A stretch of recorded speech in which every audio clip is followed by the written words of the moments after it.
വൈശാഖോത്സവം വിരുന്നു വന്നു. വാടാതോടപ്പു നിരന്നു വാളും തീയും വന്നണഞ്ഞു. വാവലി വാങ്മയി കരകവിഞ്ഞു. വൈശാഖോത്സവം വിരുന്നു വന്നു. കൊട്ടിയൂർ പെരുമാളിന് നറുനെയ്യ് അഭിഷേകം. കൊട്ടിയൂരിൽ വൈശാഖ മഹോത്സവത്തിന് തുടക്കമായി. പ്രകൃതിയും മനുഷ്യനും ഭൂതഗണങ്ങളും ദേവഗണങ്ങളും ഒന്നിക്കുന്ന വൈശാഖ മഹോത്സവം. അക്കരെ കൊട്ടിയൂർ തിരുവഞ്ചിറയിലെ മണിത്തറയിൽ ചോതിവിളക്ക് തെളിഞ്ഞതോടെ അഷ്ടബന്ധത്താൽ മൂടിയ സ്വയംഭൂവിലെ അഷ്ടബന്ധം നീക്കി നാളം തുറന്നു. നെയ്യാട്ടത്തിന് രാശി വിളിച്ച് ആചാരപ്രകാരം സ്വയംഭൂവിൽ നറുനെയ്യ് ആടി. ഏകദേശം 2000-ഓളം നെയ്യമൃത് വ്രതക്കാർ ഒരു മാസത്തോളമുള്ള കഠിന വ്രതത്തോടെ കൊണ്ടുവന്ന നെയ്ക്കുംഭങ്ങളിലെ നറുനെയ്യാണ് ശ്രീ മഹേശ്വരൻ്റെ മണിത്തറയിലെ സ്വയംഭൂവിൽ ആടിയത്.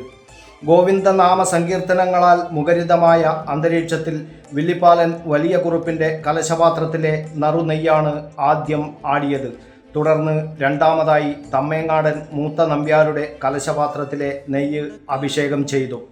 അതിനുശേഷം മറ്റു വ്രതക്കാരുടെ നെയ്ക്കിണ്ടികൾ പാരമ്പര്യമായി നിലനിൽക്കുന്ന വഴിക്രമത്തിൽ ചിട്ടയോടെ ആടി. നെയ്യാട്ടം ബുധനാഴ്ച പുലർച്ചെ വരെ നീണ്ടുനിന്നു. സമുദായി കാലടി കൃഷ്ണമുരളി നമ്പൂതിരിയുടെ സാന്നിധ്യത്തിൽ ഉഷക്കാമ്പ്രം നമ്പൂതിരിയാണ് അഭിഷേക കർമ്മങ്ങൾക്ക് നേതൃത്വം നൽകിയത്. ഇനി 27 നാൾ അക്കരെ കൊട്ടിയൂർ പുണ്യഭൂമി യാഗഭൂമിയായി മാറും. പൊന്നിൻ ശീവേലി കണ്ടു വണങ്ങുവാൻ വിണ്ണവർ മണ്ണിലിറങ്ങി വന്നു. പൊന്നിൻ ശീവേലി കണ്ടു വണങ്ങുവാൻ വിണ്ണവർ മണ്ണിലിറങ്ങി വന്നു.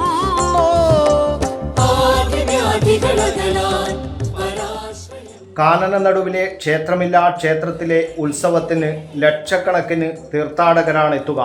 ഗംഗയ്ക്ക് സമാനമായ പുണ്യനദിയായ ബാവലിയിൽ മുങ്ങി ഈറൻ മാറാതെ കാറ്റും മഴയും വെയിലും വകവെക്കാതെ അകം നിറഞ്ഞ ഭക്തിയോടെ തിരുവഞ്ചിറ വലം വെച്ച് മണിത്തറയിലെ സ്വയംഭൂ ദർശിക്കാനെത്തുന്ന കാഴ്ച കൊട്ടിയൂരിലെ മാത്രം പ്രത്യേകതയാണ്. വാവലി വാങ്മയി കരകവിഞ്ഞു.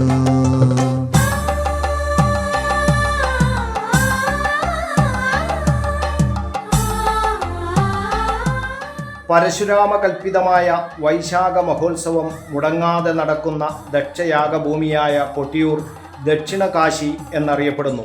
എല്ലാ വിഭാഗം ജനങ്ങളും വ്രതനിഷ്ഠരായി സംഗമിക്കുന്ന വൈവിധ്യങ്ങൾ നിറഞ്ഞ മഹോത്സവമാണ് കൊട്ടിയൂരിലെ വൈശാഖ മഹോത്സവം. കാലം സൃഷ്ടിക്കുന്ന അപജയത്തിൽ നിന്നും ധർമ്മച്യുതിയിൽ നിന്നും നമ്മെ കരകയറ്റാനായി പരശുരാമനാൽ കൽപ്പിതമായ ഒരു മഹോത്സവം. അതാണ് കൊട്ടിയൂരിലെ വൈശാഖ മഹോത്സവം. പരശുരാമനാൽ കൽപ്പിതമായ കൊട്ടിയൂരിലെ ചടങ്ങുകൾ ചിട്ടപ്പെടുത്തിയത് ജഗദ്ഗുരു ശങ്കരാചാര്യ സ്വാമികളാണ്. ആചാര്യസ്വാമികൾ ദക്ഷയാഗഭൂമിയായ കൊട്ടിയൂരിലെത്തുന്നതിനു വേണ്ടി ഇക്കരെ കൊട്ടിയൂരിലെത്തിയെന്നും അക്കരെ പോകാൻ ഒരുങ്ങിയപ്പോൾ വഴിനീളെ ശിവലിംഗ രൂപത്തിലുള്ള ശില കണ്ടു. ശിവലിംഗത്തിൽ ചവിട്ടാൻ പറ്റാത്തതുകൊണ്ട് ആചാര്യസ്വാമികൾ അക്കരെ കൊട്ടിയൂരിലേക്ക് പോയില്ല എന്നാണ് ഐതിഹ്യം. ഇക്കരെ കൊട്ടിയൂർ ക്ഷേത്രത്തിൽ ഭജനമിരുന്നു കൊണ്ടാണ് ശങ്കരാചാര്യ സ്വാമികൾ കൊട്ടിയൂരിലെ ആചാരാനുഷ്ഠാന കർമ്മങ്ങൾ ചിട്ടപ്പെടുത്തിയത്.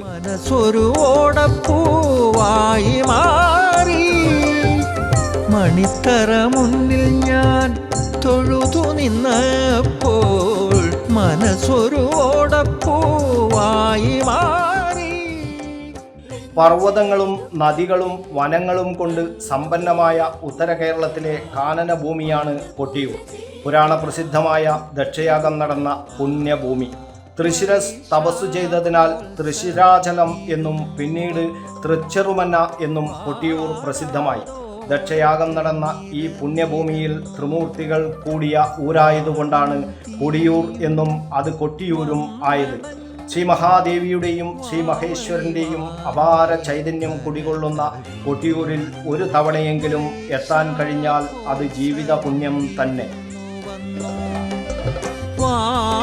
വാടാതോടപ്പു നിരനിരന്ന വാളും തീയും വന്നണഞ്ഞു വാവലി വാങ്മയി കരകവിഞ്ഞു. ഇടവത്തിലെ ചോതിനാളിൽ തുടങ്ങി മിഥുനമാസത്തിലെ ചിത്തിരനാളിൽ തൃക്കലശാട്ടോടെ സമാപിക്കുന്ന വൈശാഖ മഹോത്സവം സമാനതകളില്ലാത്ത ആചാര അനുഷ്ഠാനങ്ങൾ കൊണ്ട് സമ്പന്നമാണ്. ചോതിനാളിൽ നെയ്യാട്ടത്തോടെയാണ് വൈശാഖ മഹോത്സവം തുടങ്ങുന്നത്. മുതിരേരിവാൾ എഴുന്നള്ളത്ത്, ഓടയും തീയും വരവ്, ചോതി പുണ്യാഹം, ചോതി വിളക്ക് തെളിയൽ, നാളം തുറക്കൽ, നെയ്യാട്ടം തുടങ്ങിയവയാണ് ചടങ്ങുകൾ. ദക്ഷയാഗത്തിൽ പങ്കെടുക്കാനെത്തിയ മകൾ സതീദേവിയെ അച്ഛനായ ദക്ഷൻ അപമാനിച്ചതിൽ മനോവിഷമം പൂണ്ട് യാഗാഗ്നിയിൽ ചാടി സതീദേവി ജീവത്യാഗം ചെയ്തു എന്നാണ് ഐതിഹ്യം. ഇതിൽ ക്രോധം പൂണ്ട മഹേശ്വരൻ തൻ്റെ ജട പറിച്ച് നിലത്തടിച്ച് വീരഭദ്രനെ സൃഷ്ടിച്ചുവെന്നും വീരഭദ്രൻ യാഗശാലയിൽ ചെന്ന് ദക്ഷൻ്റെ തലയറുത്തു എന്നുമാണ് വിശ്വാസം. ദക്ഷൻ്റെ തലയറുത്ത വാൾ വലിച്ചെറിഞ്ഞപ്പോൾ ചെന്നു വീണത് മാനന്തവാടിക്കടുത്തെ മുതിരേരി വയലിലാണ്. രുദ്രം വീണ രേരി മുതിരേരി ആയെന്നാണ് വിശ്വാസം. ഈ വിശ്വാസത്തിലാണ് വീരഭദ്രസ്വാമിയുടെ ചൈതന്യം കുടികൊള്ളുന്ന മുതിരേരി ശിവക്ഷേത്രത്തിൽ പ്രത്യേകമായുള്ള വാളറയിൽ സൂക്ഷിക്കുന്ന മുതിരേരി വാൾ വൈശാഖ മഹോത്സവത്തിന് നാന്ദി കുറിച്ചുകൊണ്ട് കൊട്ടിയൂരിലേക്ക് എഴുന്നള്ളിക്കുന്നത്. കൂത്തുപറമ്പ് എടയാറിലെ മൊഴിയോട്ടില്ലത്തുള്ളവരാണ് മുതിരേരി വാൾ കാലങ്ങളായി കൊട്ടിയൂരിലേക്ക് എഴുന്നള്ളിക്കുന്നത്. 2004 മുതൽ മൊഴിയോട്ടില്ലം സുരേഷ് നമ്പൂതിരിയാണ് വാൾ എഴുന്നള്ളിക്കുന്നത്. സുരേഷ് നമ്പൂതിരിക്ക് ഒരു നിയോഗം പോലെ ഇത്തവണയും കൊട്ടിയൂരിലേക്ക് മുതിരേരി വാൾ എഴുന്നള്ളിക്കാനായി. ഓടക്കാട് ഓംകാരം ജപിച്ചു നിന്നു. ഇക്കരെ കൊട്ടിയൂർ ക്ഷേത്ര ശ്രീകോവിലിൽ ബിംബത്തോട് ചേർത്തു വെക്കുന്ന മുതിരേരി വാൾ വിശാഖം നാളിൽ ഭണ്ണാരം എഴുന്നള്ളത്ത് കഴിഞ്ഞ് ഇക്കരെ കൊട്ടിയൂരിലെ ബലിബിംബത്തോടൊപ്പം അക്കരെ കൊട്ടിയൂരിലേക്ക് കൊണ്ടുപോകുന്നു. അത്തം നാളിൽ പുറപ്പെട്ട നെയ്യമൃത് വ്രതക്കാർ അന്ന് എടയാറിലും ചിത്തിരനാളിൽ ചപ്പാരം സപ്തമാതൃപുരം ഭഗവതി ക്ഷേത്രത്തിലും കഴിഞ്ഞ ശേഷം ചോതിനാളായ ചൊവ്വാഴ്ച ഉച്ചയോടെയാണ് ഇക്കരെ കൊട്ടിയൂരിലെത്തിയത്. നെയ്യമൃതുകാർ തങ്ങളുടെ നെയ്ക്കിണ്ടികൾ നടുക്കുനിയിലെ ആൽമരത്തിന് ചുവട്ടിൽ സൂക്ഷിച്ച ശേഷം വാൾ വരവിനായി ഇക്കരെ കൊട്ടിയൂരിൽ ഭക്തി നിർഭരമായ മനസ്സുമായി കാത്തിരുന്നു.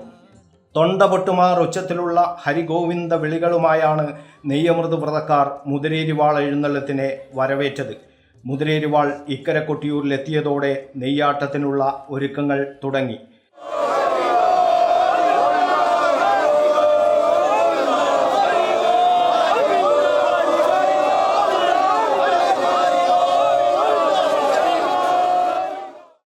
അക്കരെ മണിത്തറയിൽ ചോതിവിളക്ക് തെളിയിക്കുന്നതിനായി കുറ്റ്യാടിയിലെ ശ്രീ ചാതിയൂർ ക്ഷേത്രത്തിൽ നിന്ന് തേടൻ എന്ന സ്ഥാനിക വാര്യർ ഓടയും തീയും എഴുന്നള്ളിച്ച് ഇക്കരെ കൊട്ടിയൂരിലെത്തുന്നു. ഓടയും തീയുമായി ബ്രാഹ്മണരും തേടൻ വാര്യരും നമ്പീശനും അക്കരെ ക്ഷേത്രത്തിൽ പ്രവേശിക്കുന്നു. തുടർന്ന് മണിത്തറയിൽ മൺതാലത്തിൽ ശുഭരാശിയിൽ ചോതിവിളക്ക് തെളിയിക്കുന്നു. ചോതിവിളക്കിൽ നിന്ന് തീ പകർന്ന് മറ്റു വിളക്കുകൾ തെളിയിക്കുന്നു. അതിനുശേഷം ഇക്കരെ കൊട്ടിയൂരിൽ അടിയന്തര യോഗം ചേരുന്നു. തുടർന്ന് സമുദായിയും തന്ത്രി മുഖ്യന്മാരും സ്ഥാനികരും ഊരാളന്മാരും അടിയന്തരക്കാരും അക്കരെ ക്ഷേത്രത്തിൽ പ്രവേശിക്കുന്നു. മണിത്തറ ഏറ്റുവാങ്ങലും ചോതി പുണ്യാഹവും എന്ന ചടങ്ങിനും ശേഷമാണ് നെയ്യാട്ടത്തിൻ്റെ ഒരുക്കങ്ങൾ തുടങ്ങുന്നത്. അക്കരെ കൊട്ടിയൂരിലെ സ്വയംഭൂ കണ്ടെത്തിയത് കുറിച്യ സമുദായക്കാരാണ്. വൈശാഖ മഹോത്സവം കഴിയുന്ന മിഥുനമാസത്തിലെ ചിത്തിരനാൾ മുതൽ 11 മാസക്കാലം മണിത്തറക്ക് കാവൽ നിൽക്കുന്നതും കുറിച്യ വിഭാഗത്തിലെ ഒറ്റപ്പിലാൻ സ്ഥാനികരാണ്.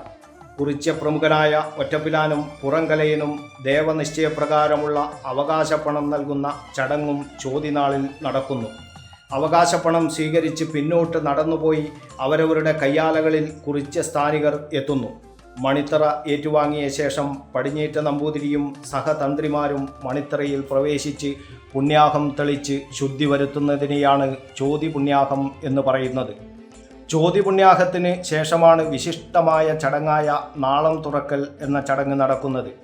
അണിയാരം ശിവക്ഷേത്രത്തിൽ നിന്ന് എഴുന്നള്ളിച്ചു കൊണ്ടുവന്ന കവുങ്ങ് ചെത്തിയുണ്ടാക്കുന്ന പാര കൊണ്ടാണ് ബ്രാഹ്മണർ അഷ്ടബന്ധം നീക്കുന്നത്. ഔഷധ ഗുണമുള്ള അഷ്ടബന്ധം പ്രസാദമായി നൽകുന്നു.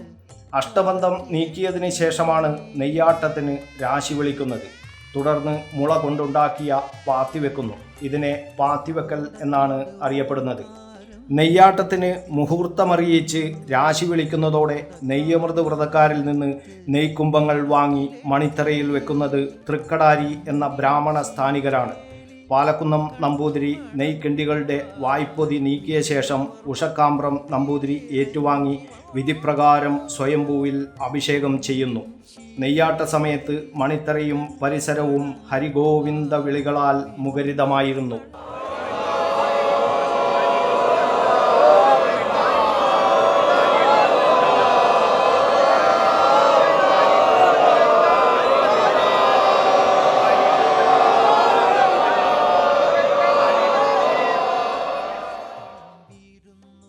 ബുധനാഴ്ച അർദ്ധരാത്രിയോടെ മണത്തണ കരിമ്പനക്കൽ ഗോപുരത്തിൽ നിന്ന് കൊണ്ടുവരുന്ന തിരുവാഭരണങ്ങളും സ്വർണം വെള്ളി കുംഭങ്ങളും ഇക്കരെ കൊട്ടിയൂരിൽ നിന്ന് ബലിബിംബങ്ങളും മുതിരേരിവാളും അക്കരെ എത്തുന്നതോടെ മാത്രമേ സ്ത്രീകൾക്ക് അക്കരെ കൊട്ടിയൂരിൽ പ്രവേശനമുള്ളൂ.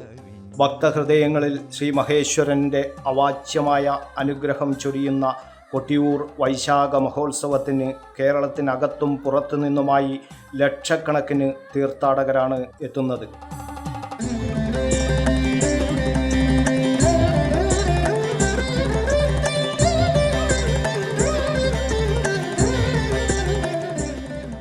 കൊട്ടിയൂരിൽ നിന്ന് ഡാങ്കെ പൂക്കാടിനും റസൂൺ ബാബുവിനും VC ജിതീഷിനോടുമൊപ്പം ശിവദാസൻ കരിപ്പാൽ, കണ്ണൂർ മീഡിയ.